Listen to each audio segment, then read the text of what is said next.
उत्तर प्रदेश के मानचित्र पर रायबरेली जिला देश में गांधी खानदान की पारंपरिक लोकसभा सीट के लिए मशहूर है। इमरजेंसी के बाद इस सीट से 1977 में इंदिरा गांधी को जनता पार्टी के राज नारायण के हाथों हार मिली थी, लेकिन 3 साल बाद हुए चुनाव में कांग्रेस ने वापसी कर ली। तब से लेकर आज तक इस सीट पर कांग्रेस का ही कब्जा है। रायबरेली में 6 विधानसभा सीटें पचरावा, हरचंदपुर, रायबरेली, सदर, सरैनी, ऊंचाहार और सलोन है, लेकिन कांग्रेस का गढ़ होने के बावजूद वर्ष 2017 तक रायबरेली सदर सीट पर कांग्रेस का कब्जा नहीं रहा।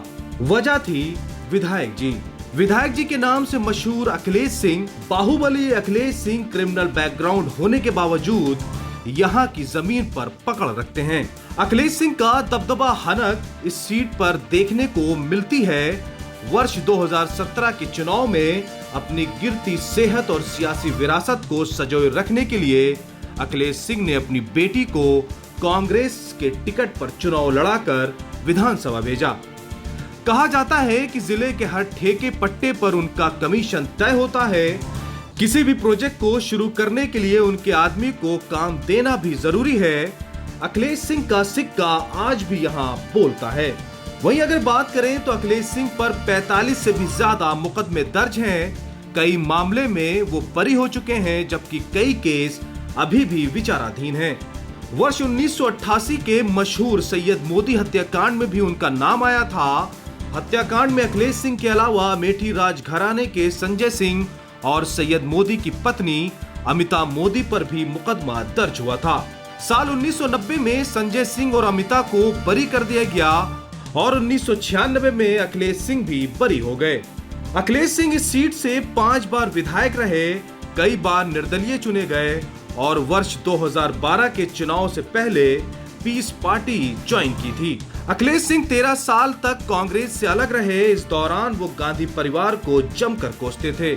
कहा जाता है कि अखिलेश सिंह का खौफ ऐसा था कि कांग्रेसी उनके डर से पोस्टर भी नहीं लगा पाते थे। राहुल और प्रियंका की रैलियों से ज्यादा भीड़ उनकी सभाओं में जुटती थी। कहा यह भी जाता है कि जिस दिन राहुल और प्रियंका की जनसभा होती थी, अखिलेश उसी दिन रैली किया करते थे।